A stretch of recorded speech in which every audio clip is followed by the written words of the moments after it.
சம வேலை இது மாத்தி மாத்தி குத்து உப்பு காயில் போட்டு உப்பு காயில் போறாரு இன்னும் சோறு இருக்கும். இப்ப என்ன போடுது? போடு ஆயில்மெண்ட். வழக்கெண்ணெய் போடலாம் என்று நினைக்கிறேன். இருக்குதான். அட பாவி வழக்கெண்ணெய் போட்டு தேய்ச்சிட்டாங்க குத்தும் போது ஓரல ஓய்க்கு மாட்டிக்கிட்டா பிசு பிசு. ஓ பிசு பிசு என்று கை காட்டாத கை காட்டு. இல்ல சொல்கிறேன். இல்ல பிசு பிசு என்று அப்படி என்ன போடுவது? ஓ பாரா சூட்டு அதே நான் போடுகிறேன் படிக்கிறேன். இல்லங்க என்ன முக்காடு போட்டு எங்க போலாம் நினைக்கிறீங்க? நீங்க இனிமேல் அதெல்லாம் போடாதீங்க. ஏன் அதெல்லாம் போட்டு கஷ்டப்பட போறீங்க? போறதும் தெரியாது வரதும் தெரியாது. ஆமா நான் கூட பார்த்திருக்கிறேன். போவதும் தெரியவில்லை வருவதும் தெரியவில்லை. அதே மாதிரி தான் இதுவும்.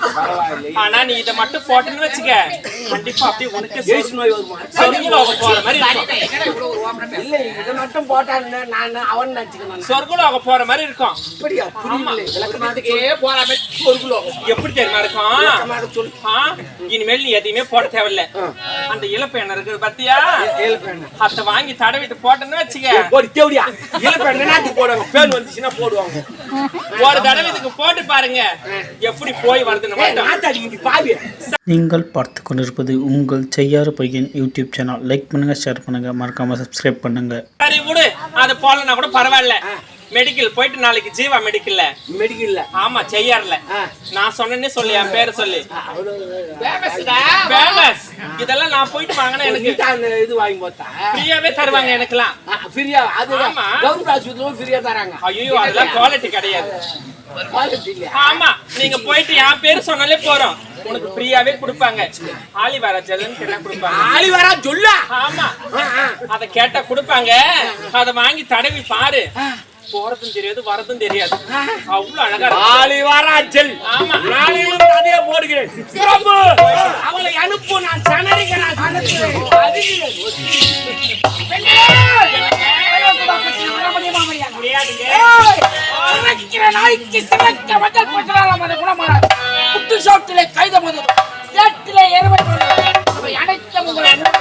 நான் எவ்வளவுதான் எடுத்து கொடுத்தால் உங்கள் செவைக்கிறேன்.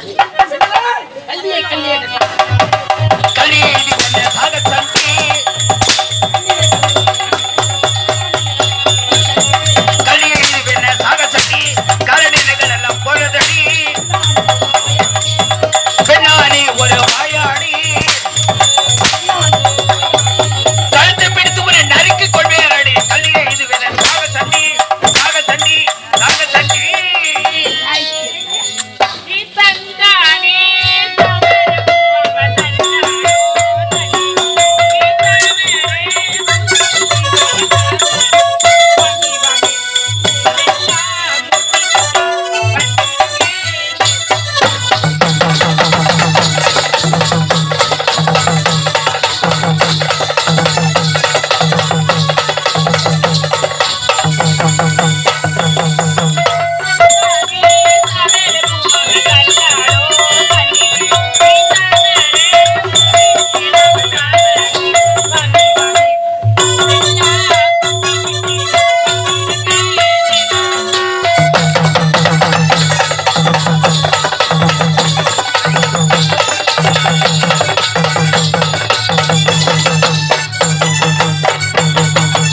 என்ன சொல்லாதே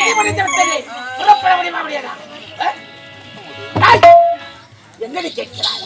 என்னால் தர முடியாது. என்னடே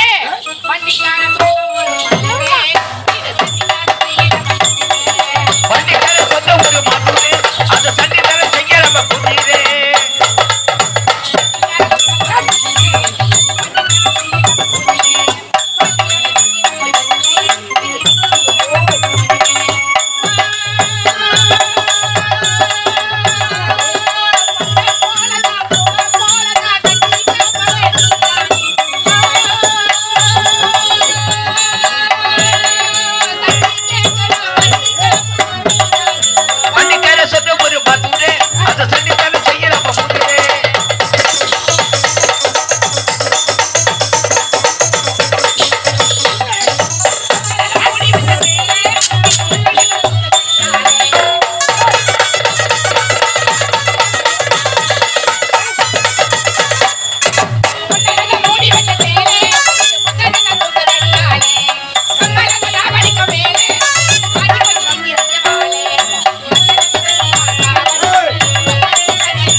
இந்த வயோசுதா பட்டத்தில் எரியும் கம்பத்தை ஏற்க மணிக்க செல்தானே.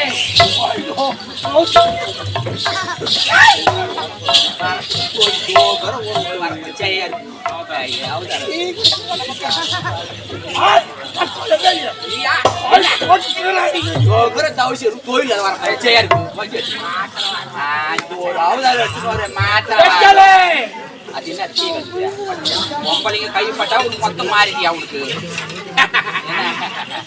அதோ எரிக்கிட்டு அகிரி கம்பத்தை நீ தனி போட்டதுல சூப்பரா கை வைக்கிறியா? எரிக்கிட்டு அகிரி கம்பத்தை நீங்கள் 3 பேரை கண்டுபிடிக்க வச்சு எங்க அவ்வளவு பாருங்க.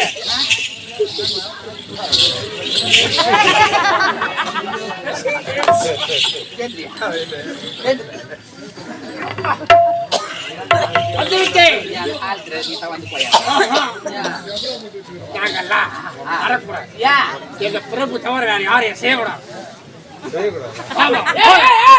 என்ன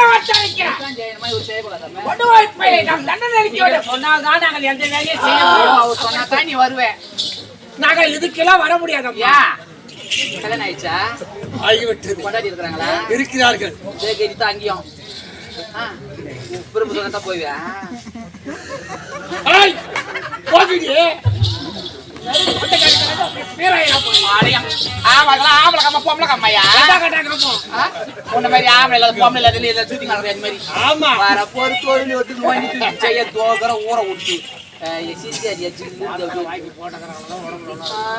சங்காட்டுக்கு வரைய ஊசி போட்டு போவங்க வரலையா?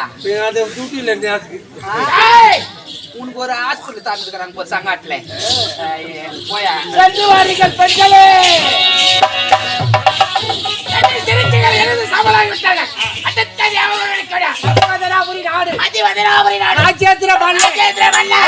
சிவபணி ஒரு மகன் ஒப்பட்ட மகன் 30 படத்தை பிறக்கப்பட்டவன். அவனுடைய ஆட்களம் வெள்ளிக்கிழமை இரவு 8:45 மணிக்கு அவன் ஆள் காலம் அவனை விட்டு பிரிகிறது. சிவமணி உயிரை நானே நேரில் சென்று கலந்து வருகிறேன். சர்வ ஜாக்கிரதையாக வைவசுதா பட்டத்தில் இருக்கிற புறப்பட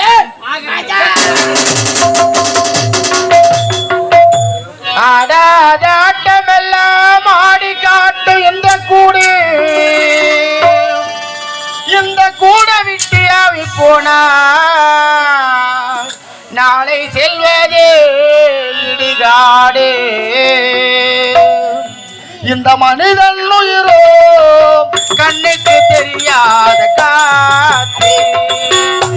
இந்த மனிதன் உயிரோ கண்ணுக்கு தெரியாத காட்சி. இந்த மனிதன் உயிரோ கண்ணுக்கு தெரியாத காத்து.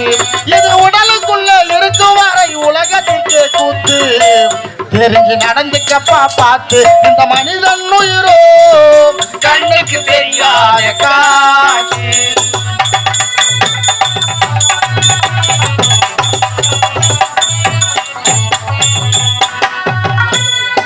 வாழை கட்டி வழுத்த கட்டி வைக்காதப்பா சேர்த்தி. காலம் உன்ன கயிறு போட்ட போயிடுவே சக்தி.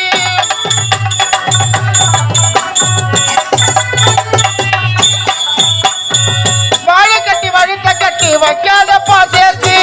காலம் உன்ன கயிறு போட்ட போயிடுவே சேர்த்தி. செத்து போன நம்மை வைக்க பச்சை ஓலைக்கு.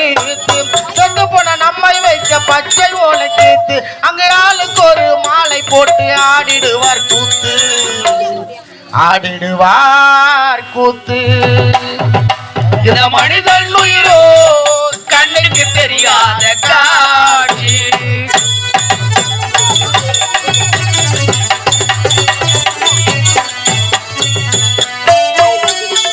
பானை என்னும் பல்லக்கிலே 4 பேர் தூக்கி போகும்போது வழியெல்லாம் ஆளு காலு மாத்தி.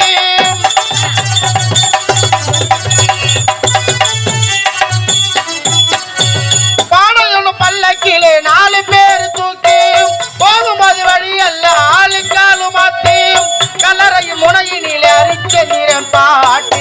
கல்லறையின் முனையினிலே அரிச்சந்திரன் பாட்டு. அந்த பாட்டு சொன்ன நண்பனுக்கு ஒரு காசுதனை போட்டு.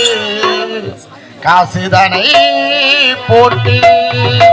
இந்த மனிதன் உயிரோ கண்ணுக்கு தெரியாத காட்சி.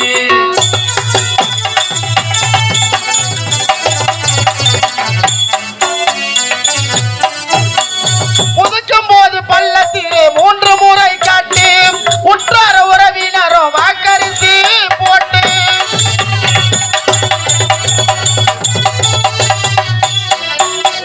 புதுக்கும் போது பள்ளத்திலே 3 முறை காட்டி. உற்றார உறவினரும் வாக்கரிசி போட்டு. பள்ளத்தில வைத்து தலையை கிழக்கு பக்குமாத்து. பள்ளத்தில வைத்து தலையை கிழக்கு பக்குமாத்து. அங்கு ஆளுக்கு இப்படி மண்ணை போட்டு மூடிடுவார் சேர்த்து. மூடிடுவார் சேர்த்து. இந்த மனிதன் உயிரோ கண்ணுக்கு தெரியாத காட்சி. இதுதான் அந்த இரும்பு கோட்டை. இந்த கோட்டைக்கு நீ அமர்ந்து விட்டால் உன் தந்தை உனக்கு நான் துணையா இருக்கிறேன்.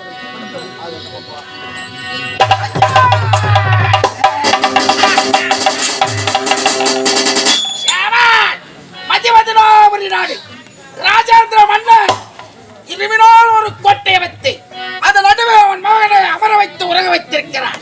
சிவமனே, உறக்கத்தில் இருக்கிறாயோ? இப்போது உன் உறக்கத்தை நான் கிடைக்கிறேன். ஓ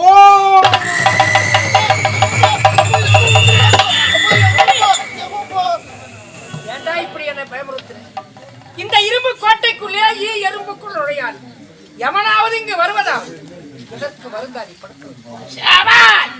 சிவமணிக்கு என்னுடைய உருவம் தெரிகிறது. இந்நாட்டு மன்னன் ராஜேந்திரனுக்கு தெரியவில்லை. இதுதான் தக்க சமயம்.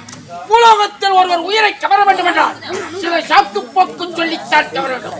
அப்படி என்றால் உலகத்திலே 4448 வியாதி கொடிய வியாதி உனக்கு இறுதிய வழி பெற்று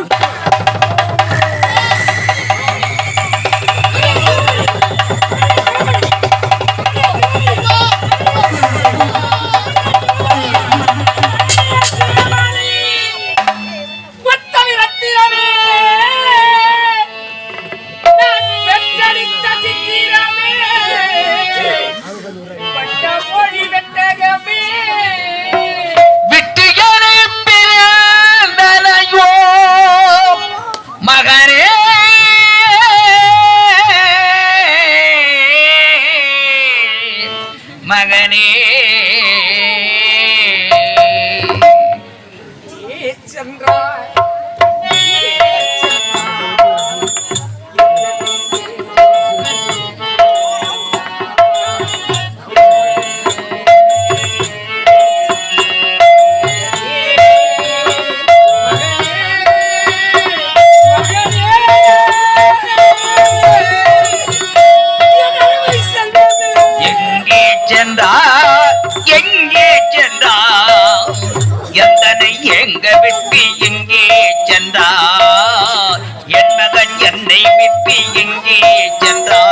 மகனே மகனே மகனே எத்தனை அத்தனையும்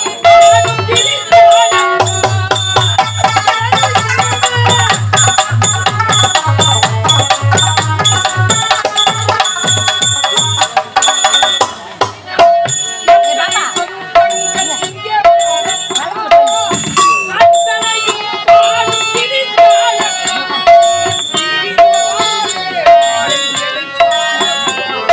பிரிவாரிய வாடு என பாரப்பா என்னை பாரப்பா மகனை எங்கே சென்றா எங்கே சென்றா எந்தனை எங்க விட்டு எங்கே சென்றார் என் மகன் என்னை விட்டு எங்கே சென்றார்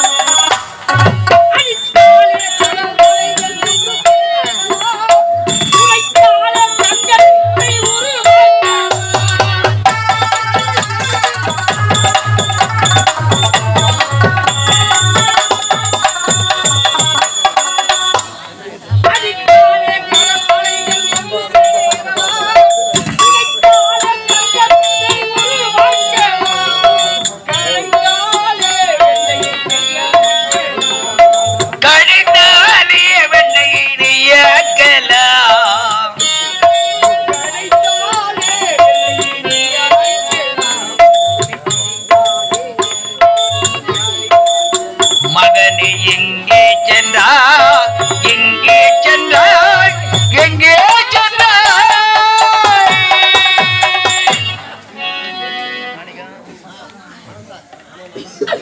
என் அருமை செல்வமே, தவமாக தவங்கிருந்து ஒரு பிள்ளையை பெற்று பிறந்தும் பலன் இல்லாமல் என்னை பாதியிலே விட்டு பிரிந்து விட்டாய். நான் யாருக்கு நான் தீங்கு செய்தேன்? நல்லோர் மனதை கும்பிட செய்தேனா? உற்ற நண்பனுக்கு துரோகத்தை செய்தேனா? உடன் பிறந்த சகோதரனுக்கு பாவத்தை செய்தேனா? தாய் தந்தை சொல்லை கேளாத பிள்ளையா இருந்தேனா? நடக்கும் வழியிலே நச்சுமுல்லை வைத்தேனா? உண்ணும் பாலிலே விஷத்தை கலந்தேனா? தேவாலய பூனையை தெரிந்தவனை செய்தேனா? எனக்கு மட்டும் ஏன் மகனே? மணமாலை சூடு வேளையிலே இறைவன் என்னை பிணமாலை சூட வைத்து விட்டான்.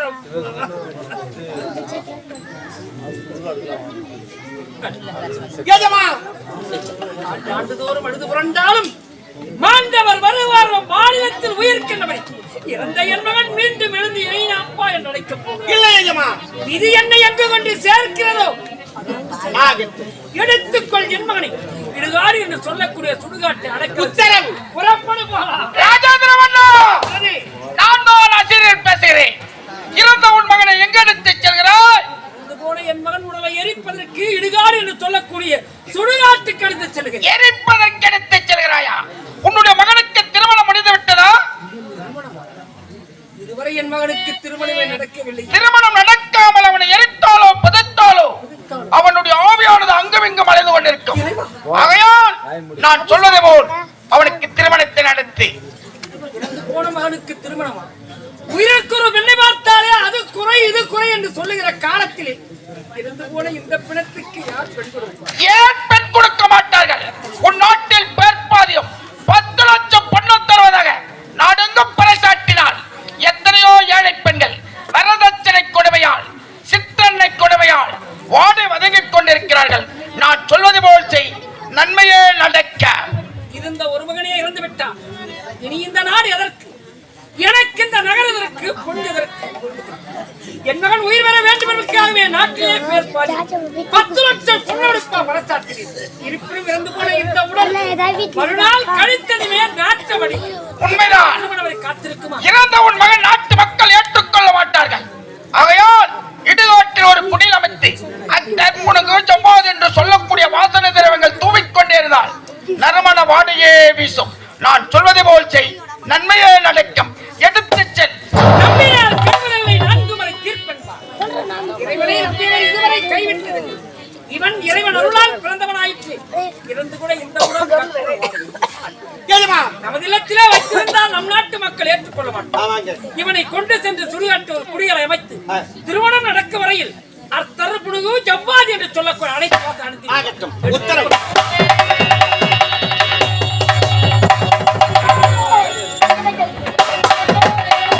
ஜகபெகு புகழதி பண்ணானே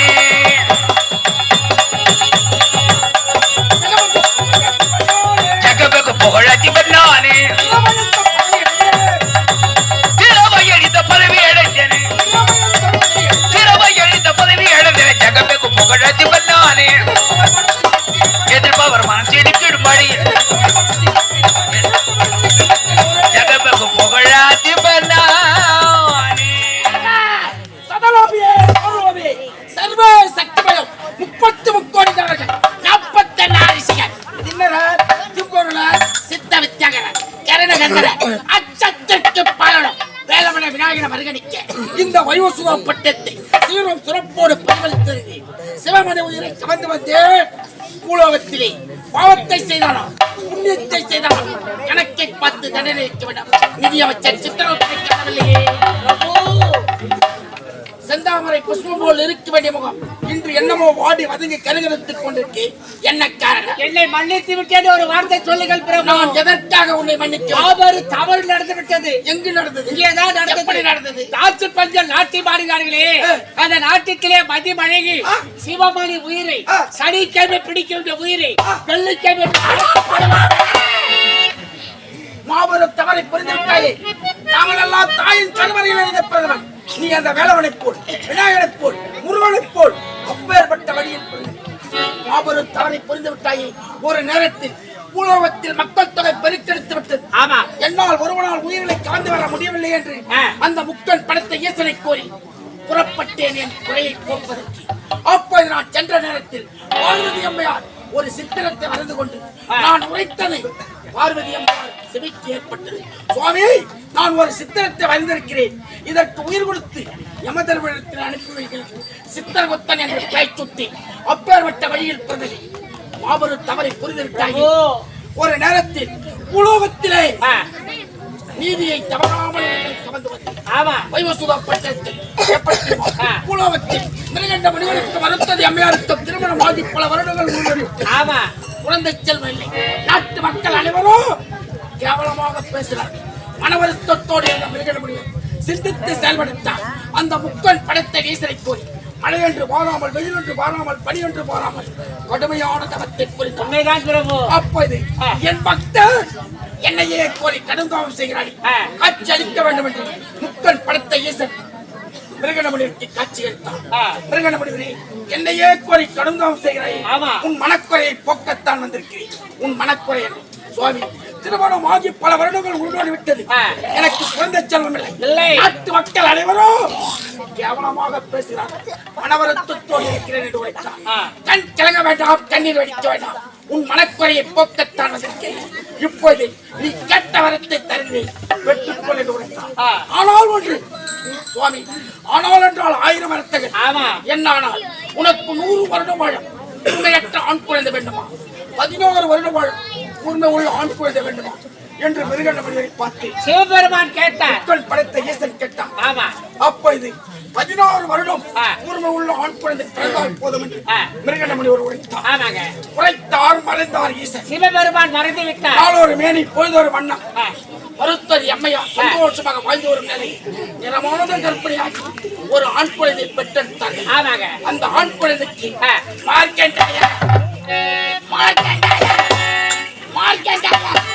என்று பேச்சுட்டி நாளொரு மேனி, பொழுதொரு வண்ணம் வளர்ந்து ஆளாக்கிட்டான். அப்படி இருக்கும் நேரத்தில் அப்போது கூட அவனுடைய ஆயுட்காலோ 16 வயது. 16 வயது. பெற்றெடுத்த தாய் தந்தைக்கு மட்டும்தான் தெரியும். வளர்ந்து ஆளாகியுடன் அவனுடைய ஆயுட்காலம் முடிவுற்றது. வயோசுதாப்பட்டிருக்கிற பூலோகம் வந்து செந்தாமரை புஷ்பம் போல் இருக்க வேண்டிய முகம் மிருகண்ட முனிவர் பெற்றெடுத்த தாய் தந்தை கேட்கிறார். அதற்கு மகனே, உடம்பை விட்டு உயிர் பிரிய போகிறது என்று மறுத்தது அம்மையார் உரைத்தார். தாயே, என்ன வார்த்தை உரைத்தீர்கள்? நான் யார்? எப்பேற்பட்டவன்? அந்த முக்கன் படத்தை ஈஸ்வரனால் பிறக்கப்பட்டவன். என்னுடைய ஆயுட்காலம் முடிவுற்றதா? இப்போ அப்போது அந்த முக்தன் படைத்த ஈசனை கோரி மழையென்று வாராமல் வெயிலென்று வாராமல் பனியென்று வாராமல் கடுமையான தவத்தை புரிந்தான். நான் வைவசுதா பட்டத்தில் பூலோகம் வந்து மார்க்கெட்டை சந்தித்து லிங்கத்தை பூஜித்துக் கொண்டிருக்கிறான். என்னுடைய பாசக்கயிறை வீசினேன். லிங்கத்தை பற்றிக் கொண்டது. சிவன் கோபமுற்று மார்மீது எட்டு உதைத்தார். 18 நாள்கள் மூச்சு திறனை பூலோகத்தில் சாய்ந்து 18 அக்ரோனிஸ்டர்கள் உருவாகி பாரத போரே முடிவுக்கு விட்டது. அப்போது கூட நீதியை தவறாமல் உயிர்களை இந்த யமதர்மன் இந்த உண்மையும் எண்ணியை தவிர வேற எவருக்கும் தெரியாது. ஆகையால் இந்த சிவமணி உயிரை இந்த பஞ்சோச்சார பேழைக்குள் அடைத்துவை நேரம் காலம் நான் கிடைக்கிறேன். புறப்பட